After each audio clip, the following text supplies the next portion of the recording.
Empezó cuando ella nació, sin gritos, sin lamentos, solo una sola respiración, un pulso débil y luego nada. Su piel era extremadamente suave y perfecta, como el rostro de una muñeca, sin arrugas, sin expresión, sin ojos, sin boca, sin orejas, solo un lienzo en blanco. El doctor la miró, luego a la enfermera. Ninguno de ellos dijo una palabra. Permanecieron allí callados. Era el tipo de silencio que llena la habitación cuando todos saben que algo está mal, pero nadie quiere ser el que lo diga. El doctor se aclaró la garganta. «Esto, no está bien», murmuró. Su voz tembló solo un poco. En su profesión no debía sentir nada. Pero ahí estaba, mirando a un niño nacido sin rostro. Su profesionalismo se resquebrajaba como un jarrón barato. La enfermera, persignándose, desvió la mirada. «¿Crees que es algún tipo de defecto?», susurró, su voz apenas audible, como si hablar muy fuerte hiciera al niño real. «¿Defecto?». La voz del doctor se quebró. Pasó una mano por su cabello. Un hábito nervioso. «No sé qué es, pero sé que no está bien». La enfermera se estremeció. «¿Está vivo?». Su voz estaba llena de temor. Él dudó. No pudo terminar el pensamiento. No pudo responderle. ¿Estaba vivo? Años después, ella no había cambiado. Silenciosa, inexpresiva y congelada en el tiempo como una exhibición en un macabro museo.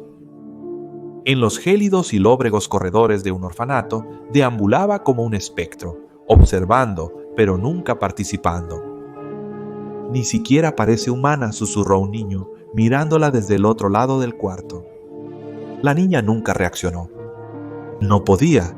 Sus ojos, si los tenía, estaban vacíos, su boca ausente.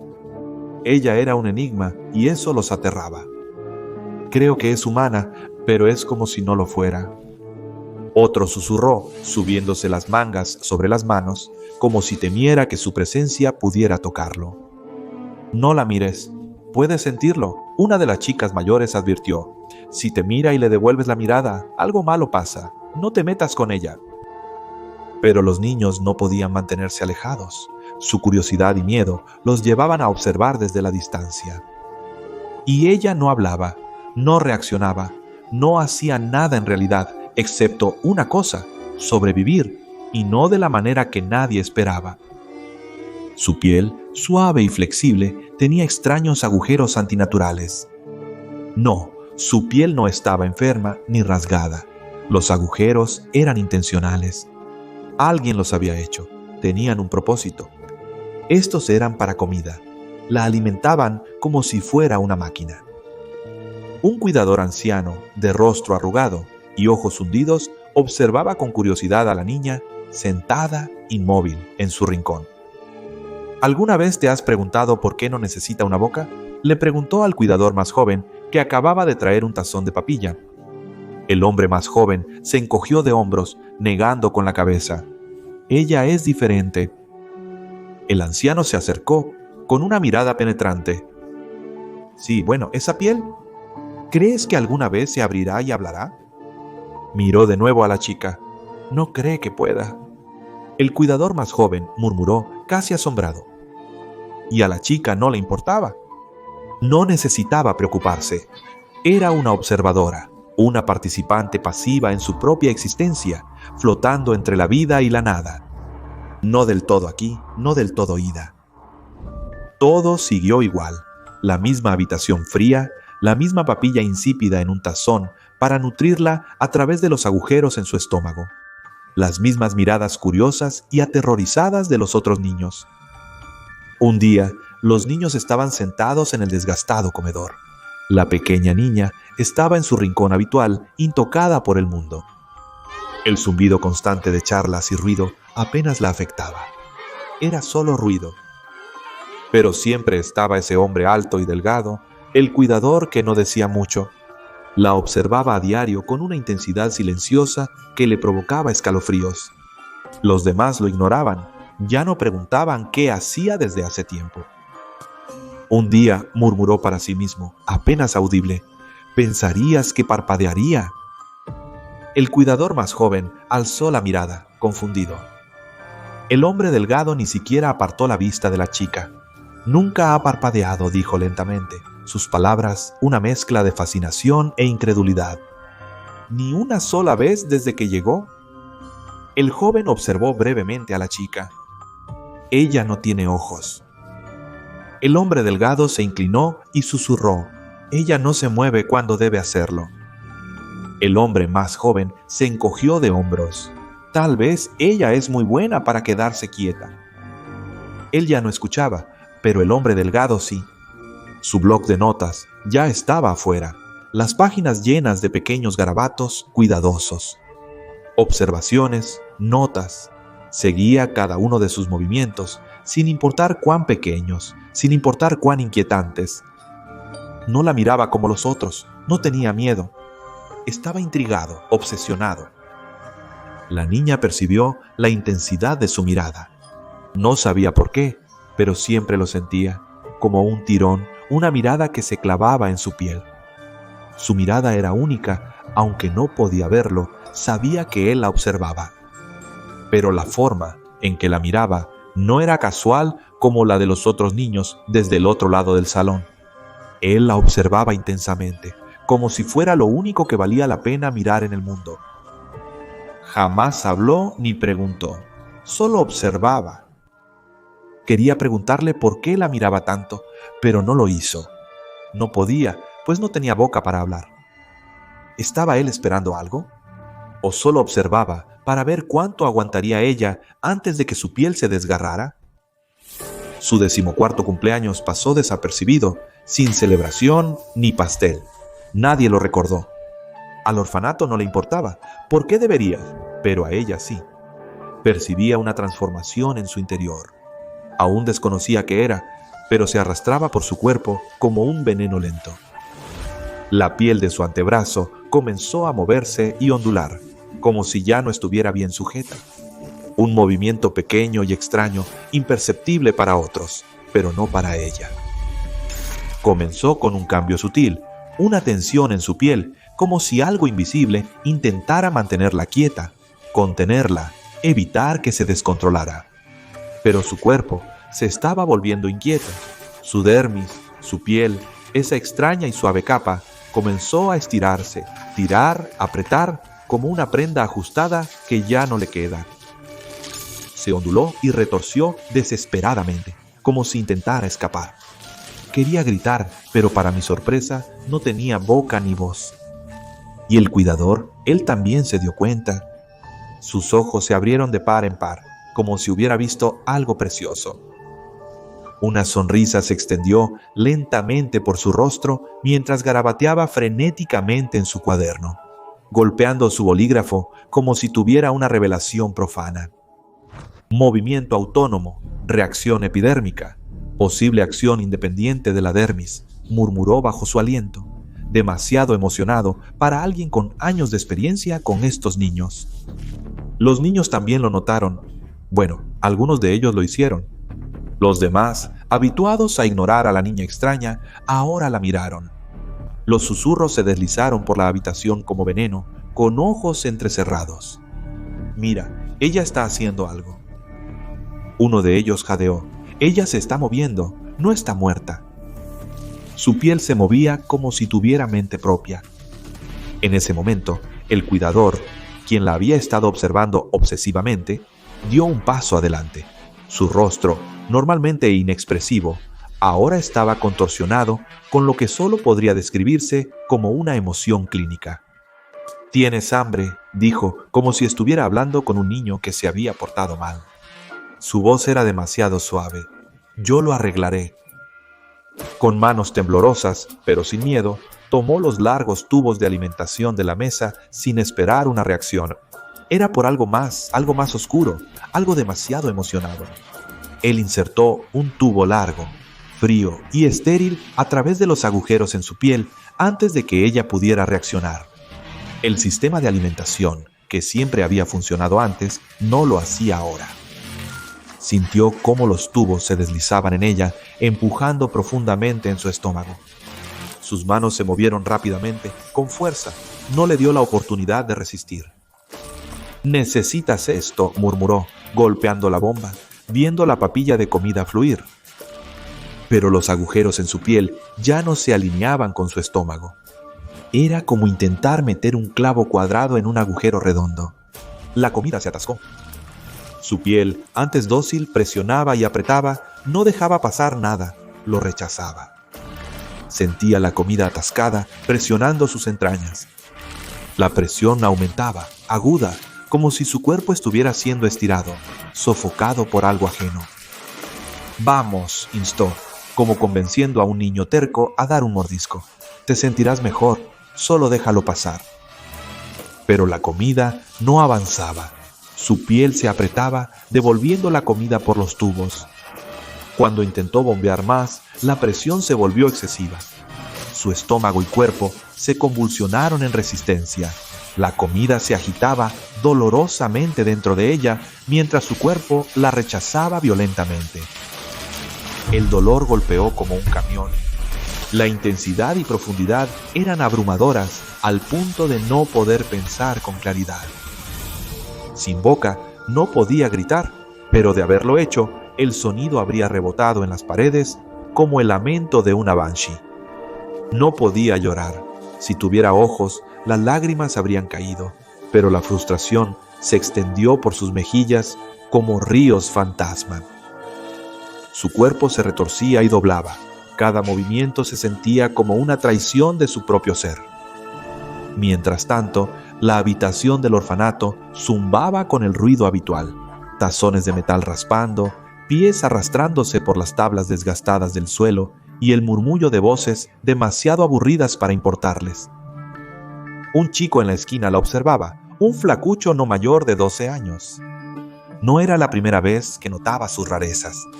Cuando creía que nadie miraba, imitaba sus gestos y movimientos bruscos a sus espaldas.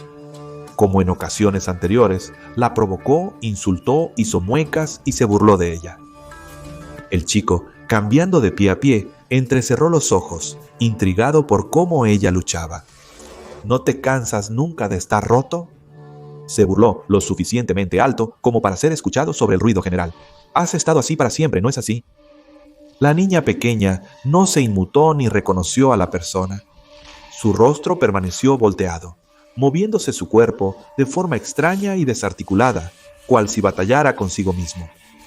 El chico, con voz más desagradable, le dijo que intentara comer para ver cuánto tardaba en ahogarse con su propia piel, llamándolo monstruo.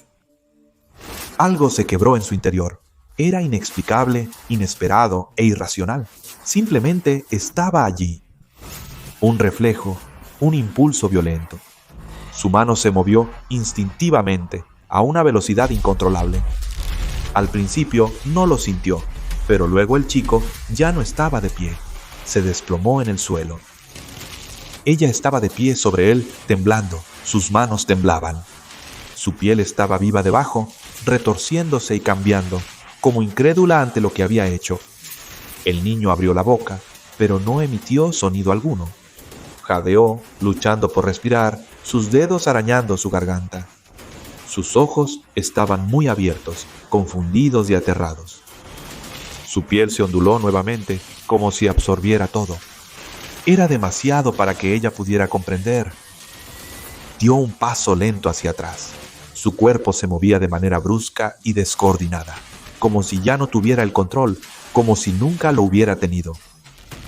Pasaron minutos que parecían horas. El aire estaba cargado con el tipo de silencio que solo ocurre cuando algo terrible está a punto de suceder. Finalmente, alguien gritó, un sonido agudo y desgarrador que rompió la quietud como un vidrio al estallar. Uno de los cuidadores finalmente se precipitó hacia adelante y agarró el brazo de la niña con brusquedad. Ella no resistió, no podía. Apenas sintió cuando la alejaron bruscamente del cuerpo del niño. Su cuerpo, rígido como una tabla, se movía solo por la fuerza del mundo. «Vamos», ladró un guardia, con voz tensa y agarre excesivo. La piel de su cuerpo, temblaba y se retorcía mientras la arrastraban por el suelo, como si intentara escapar de las manos del guardia. Pero ella no luchó. Su cuerpo estaba rígido, como si sus articulaciones hubieran olvidado cómo moverse. Se sentía atrapada en una jaula de su propia creación, flotando en su cuerpo. Los demás niños, aterrorizados, la miraban desde sus lugares. Algunos se alejaron, otros jadeaban. Algunos susurraban, sus voces apenas audibles. «¿Ella lo mató?», murmuró uno, con los ojos llenos de miedo. ¿Cómo pudo hacer eso? La mirada de la niña pequeña, si es que podía llamarse así, estaba fija en el suelo mientras los guardias la escoltaban por el pasillo. Sus botas resonaban en las paredes vacías como un tambor condenatorio. Solo quedaban ella y los guardias, con sus formas rígidas y piel retorciéndose en patrones extraños. Ignoraba los susurros y las miradas. No había espacio en su mente para ellos. Su mundo se reducía al implacable tirón de los guardias, alejándola de lo único que aún tenía sentido: el chico, arrugado e inmóvil en el suelo. No recibió defensa, no intentaron comprenderla, al tribunal no le importó. Solo vieron lo que querían ver. Sin voz ni explicación, solo un lienzo en blanco. Una página en blanco para llenar con sus propias ideas. «Debería haberlo descubierto antes», murmuró un jurado, con voz cargada de disgusto. «Mírala, vacía». Una voz desde el fondo, delgada y temblorosa, preguntó: «¿Qué es ella?». El juez guardó silencio, pues no era necesario responder. En el tribunal, ella era un monstruo. El miedo ya había llenado todos los huecos, como un niño armando un rompecabezas sin guía. Y el miedo bastaba para condenarla. No necesitaban probar su culpa. Ya había sido condenada en el momento en que la vieron, la observaron moverse. Y así la decisión fue simple. La niña pequeña, silenciosa, inmóvil, fue condenada en el acto. La sentencia fue dictada. Pasaría el resto de su vida encarcelada. No comprendía la sentencia ni el impacto de las palabras. Ya no podía sentir nada. Su piel se contraía, pero el resto de ella era un vacío. La llevaron a su celda, su cuerpo rígido moviéndose mecánicamente. La celda era diminuta, poco más grande que un armario. Las paredes, gruesas y húmedas, de piedra, probablemente absorberían los gritos de cualquier desafortunado que pasara tiempo ahí. Si tuviera nariz, habría olido el moho, que se adhería a las grietas, pero ese era un lujo con el que no nació. Los guardias fuera de su celda eran taciturnos, no requerían hablar. No requerían llenar el silencio. Lo que sí tenían eran sus ojos, y vaya cómo observaban. Miraban por la rendija de la puerta, fijamente observándola mientras se retorcía, sacudía y movía de forma inhumana. No podían dejar de mirar. ¿No puedes dejar de mirar? Uno de los conserjes rió oscuramente, como si el malestar divirtiera. Uno de los guardias resopló, pero ni aun así podían apartar la mirada. Los días se mezclaban en la celda. El tiempo perdió todo sentido, solo un largo y agonizante tramo, donde el hambre le atormentaba la mente y su piel continuaba revelándose. Se retorcía, apretada en una camisa de fuerza que no le ajustaba. La piel ardía y se estiraba tanto que parecía que podría desgarrarse sola. Pero no lo hizo, solo se endureció más, clavándose en ella como las paredes de una tumba. Cada instante, su cuerpo se sentía como una prisión. Era su prisión, sin escapatoria. La peor parte, no podía moverse, ya no más. Su cuerpo estaba congelado en su lugar, no encerrado como antes, sino completamente atascado. Era como si el tiempo se hubiera detenido en su interior y su cuerpo no tuviera voz en el asunto. Su mente y pensamientos están atrapados. Pasaron 11 días. Luego vinieron los guardias. Sus pasos resonaban en el pasillo, lentos y pesados. El sonido se intensificó, acercándose inevitablemente, algo que temían y no sabían manejar. Pero lo que encontraron no fue lo que esperaban. Los guardias se quedaron petrificados en la puerta por un largo rato, con los ojos desorbitados y conteniendo la respiración. Habían visto cuerpos antes, cadáveres. Eso no era nuevo para ellos. ¿Pero esto? Esto no era eso. Ya no era una chica, no era humano. Su cuerpo era duro, duro como la piedra. La cadermis se había petrificado, fusionado con las paredes de piedra de la celda. Su piel se había fundido con la habitación que la mantenía prisionera. Su superficie fría e intransigente no mostraba señales de vida y sin pulso ni respiración. Su rostro, el rostro que alguna vez tuvo, estaba atrapado en una mueca eterna. Congelada en agonía, permanecía como alguien que había sufrido tanto que se había grabado en su piel, en sus huesos, que no había nadie para escucharlo, nadie para verlo, solo la imagen del tormento, encarcelada para siempre. Un guardia se aproximó con voz temerosa, inseguro de cómo abordar a la criatura ante él. No creo que esté viva, murmuró, tanto para sí mismo como para los demás. El otro guardia, sin decir nada, extendió su mano temblorosa y tocó su hombro. Su mano se congeló. La piel no reaccionó a su toque. Retrocedieron. Se ha ido finalmente, dijo uno de los guardias, casi como si estuviera hablando consigo mismo. Pero ella no está muerta. Verás, lo que ellos no sabían, lo que los guardias y cuidadores no podían entender, es que lo que le sucedió a ella, lo que le sucedió a su piel, no fue solo alguna falla inexplicada al azar. No fue solo una condición desafortunada, fue SCP-6107, una anomalía que existe mucho más allá de la simple comprensión de la biología humana. Ahora déjame explicártelo, porque esto es importante. Vas a querer seguirle la pista a esto. SCP-6107, conocido coloquialmente como el sistema tegumentario, es un sistema de órganos único. Normalmente, tienes tu epidermis, tu dermis y tu hipodermis, ¿verdad? Todas las capas de tu piel haciendo su trabajo, protegiéndote, manteniendo todo adentro, y seguro y a salvo. Sencillo y eficaz, todos lo conocemos. SCP-6107 es un poco diferente a los demás. Lo que hace realmente anómalo a SCP-6107 es que su piel, su cadermis, se mueve por sí misma. Tiene esta extraña autonomía. Si el cuerpo experimenta angustia, si hay dolor, trauma, incluso solo una acumulación de tensión, esta piel reacciona. Se desplaza, se estira, puede estirarse, puede tensarse, incluso puede rechazar su propia forma. Imagina estar atrapado en un cuerpo que lucha constantemente contra ti. Eso es lo que experimentó este niño, pero no solo rechazó el sustento, comenzó a volverse contra ella. Lo increíble es que la cadermis, la cuarta y última capa de la piel de SCP-6107, eventualmente se endurece, petrifica y encierra a la persona dentro. Parece que su piel simplemente decidió que ya terminó.